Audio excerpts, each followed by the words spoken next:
afternoon. I'm Ben Vell, and this is the Wave Report. I'm joined by my first guest and athletic director, Dr. Tony Negrin. Dr. Negrin, reflecting on this past fall, what are 3 words you would use to describe the season? Well, Ben, let me start off by saying thanks for having me on. I'm really honored and thrilled to see how you're going to take this thing off. It's going to be fantastic, and thank you for everything you're doing for our community at Delbarton School.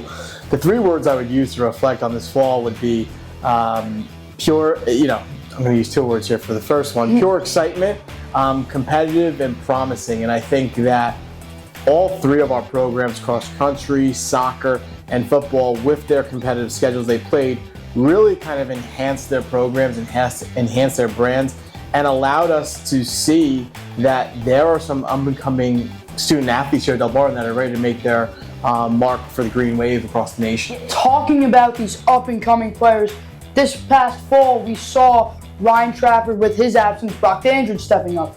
And then on the other side for soccer, Liam McElderly stepping up for the loss of Ryan Trafford. Now this winter, specifically basketball, we saw Lincoln Zimmerman and Michael Van Rapp graduating last season. Who are some guys that you see stepping up in this next season for Green Wave Hoops? It's hard to replace your top 2 scorers and your top 2 voices in the locker room. That's for sure. That's in regards to any sport. But we got to remember that we have 4 seniors, and Ben, I'll tell you, you're only as good as your senior class. And Coach Attell told me that my first year working with him 12 years ago on the varsity baseball diamond. We have 4 tremendous seniors and 4 leaders in a Palumbo, a Mahoney, an Azanaro, and a Cardinal. 4 guys who have received quality minutes over their years as a Delbarton basketball player. Then you add, the guard Gunther Newman as a junior. You add Austin Kolakowski, who played valuable minutes as a freshman last year, now as a sophomore. And you even have a young freshman, Stephen Kometz, who's new onto campus, that are ready to make their mark and make their journey along what's supposed to be the most difficult schedule that Green Wave basketball has seen in the last decade. It's exciting. It's an exciting time. I know Coach Crane and his coaching staff are thrilled to kind of push forward and hopefully, make a deep run in the county and state tournament this year. Of course, yeah, tough schedule for basketball, even tougher arguably for hockey. What are some words of advice for that up team? Compete every day. Tomorrow they got to leave school early to go down to St. Augustine Prep to take on the defending state champs. And I think there's going to be a little bit of extra motivation there, especially, the good rivalry we have with St. Augustine across all sports. They were here a couple weeks ago on campus and took us out of the football conversation, and last year with hockey and baseball as well. And it's a healthy rivalry. It's a very good community. We respect them. And it starts tomorrow. They tied last week 1-1. To Princeton Day. They got their feet wet, and so they got to hit the ground running and compete from start to end time tomorrow. And excited for this team, though. They got, again, great leadership in their seniors, but they got a good nucleus of core guys at their freshman and sophomore levels that we're all thrilled to see. For sure, yeah. Again, I think that recurring theme of these young guys is going to keep coming up. Michael Perot, that only goal scorer in that game against Princeton Day. What does that show you about these young roots in this Delbarton athletic program? They're thrilled to make an impact right away, and it shows that they're buying in, not just to the athletics of Delbarton, but to the entire community. These young men, they're working so hard in the classroom. They're working hard at their extracurricular activities, whether that's a club or community service involvement, and then they're basically using their sport to kind of get everything out and pour all their heart and energy into their team, and they're providing results. And at the end of the day, in sports, results are what matter. And we're thrilled that we're just competing at a high level. And Mikey is just having a tremendous season so far. Yeah, for sure.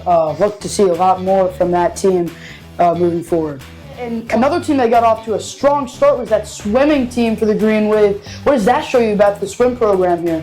Well, I'll tell you, in talking to Coach Savage that night after their opening win, he was pumped. He was thrilled. He had a loss of words, and it was a meaningful one to him and to his team. And for guys who have kind of lost, we swim against St. Peter's every year, and they are historically one of, if not the top team in the state.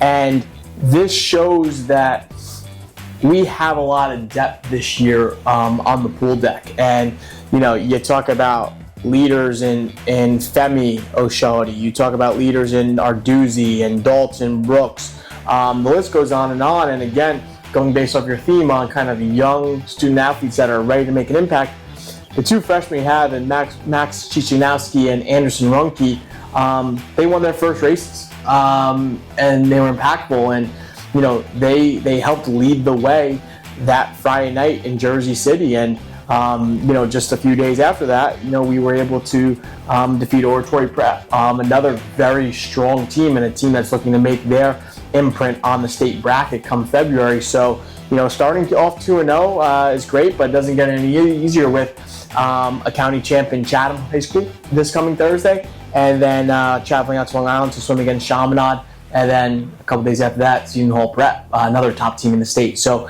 we're excited. I know, the boys are working really hard in the weight room every day after school, getting up early for their morning swims. And again, this just shows that our swim team is as deep as it ever has been, and the hope is to keep that going. Of course, yeah.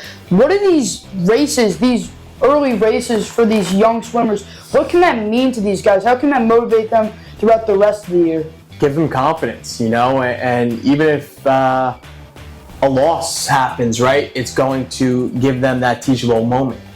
So having such high-level, high-stake events early on in the season across all of our sports are so impactful, because we play for the end of the year and that last game. Our motto is we want to win that last game of every season, last match, last meet. And these moments are going to lead into that, hopefully, for a lot of our teams moving forward. For sure. So anything else to mark on or to mention in this winter season? Yeah, I think our wrestling team is, of course, again, going to be a strong state contender. Whenever you bring back an Alessio, an Elbrus, and a Chase Quinault, just to name the three seniors at the top of my head, along with the CJ Betts, along with the Trevor Jones, the Jaden James, a fun group of guys for sure, that are seniors and juniors. You're looking to win a non-public state championship, as well as get back to Boardwalk Hall in Atlantic City. Their journey starts this week. They're flying out to Oklahoma City to take part in the Hall of Fame Classic out there, which is just a staple in our schedule now, and we get to face off against the best wrestlers in the country there. So really excited to follow that. Follow guys who made impacts as freshmen last year, and a Cameron Sant and a Ryan DeGeorge and a PJ Terranova, and there's a bunch of other freshmen that are coming up trying to make their weight and make their marks. I think we got to talk about our bowling team. Oh, yeah. Our bowling team last year lost the sectional final last year. No one expected them to be there. And, they've been in 3 tournaments already. They have a 2-1 record, with their lone loss coming to number 8 ranked Kinnelon Colts last week. But we have a young man who's, one of the best bowlers in the state, in David Reale. Just set the school record for total pinfall in his career. Best game was last week at 279, best career game. They are making a lot of noise, and they have never won a county championship, an NJAC championship, or a state championship. They're going for the what we call the Triple Crown in high school athletics, the conference, the county, and the state this year, and I feel really strong that they will be able to get there. And under Coach Kane's leadership and his commitment to excellence and his pure enthusiasm on the lanes, I think they're going to do it. And again, we talk about senior leadership. There's 6 seniors leading the way on that team, with David, being the lead there. And then you talk about, our track and field team. They had 2 invitationals they were at. Peter Danini is completely on a tear right now. Oh my God! Set another record. And he is looking to come close to that state record by the end of his winter season. And then you have great relay teams. We got a couple great hurlers, and a couple great long distance guys, young long distance guys, that are really trying to make their way and make their impact before the Morris County Championships in mid-January. And then you have squash. Our squash team, led by Coach Paris, made a run in the Nationals last year. William Choi Seam, leading the charge as a freshman last year. He's back. He's one of the top-ranked squash players in the country, and looking for him to lead the way here for our squash program. And, last but certainly not least, our ski program is off to a tremendous start. Even though they haven't raced yet, seeing those guys in study hall, in the weight room, and doing their dryland activities leading up to that first kind of big event in January under the leadership of new head coach Ken Johnson, it's a great team. And when you have a Kurt Friedrich coming back as one of the best skiers in the state, especially now as a sophomore, we are amped and ready to go for that season. And again, like you said, the theme of the Green Wave Athletics right now is that we have a lot of young student athletes making their mark. But I want to leave you with, your team is only going to be as good as your senior leadership. And lucky for us, all 7 of our programs this winter have a strong nucleus of seniors who have done it at a high level before. Yeah, and I think it just shows you with all of these sports, not just basketball, not just hockey, and all these sports that a lot of people talk about, there are a lot more like skiing and bowling that you talked about. It just shows how strong this Delbarton athletics program really is. Yeah, we're trying to make sure that we are playing at the last game of every season and that we can win that last game. And it's the day-to-day that people don't see, which provides the results during the games. And for that, I couldn't be forever grateful for anything else other than that. That's great. Thank you so much, Dr. Negrin. You got it. Keep it going. Great job. This has been the Wave Report. This is for Dr. Negrin. I'm Ben DeVella, and we'll see you next week.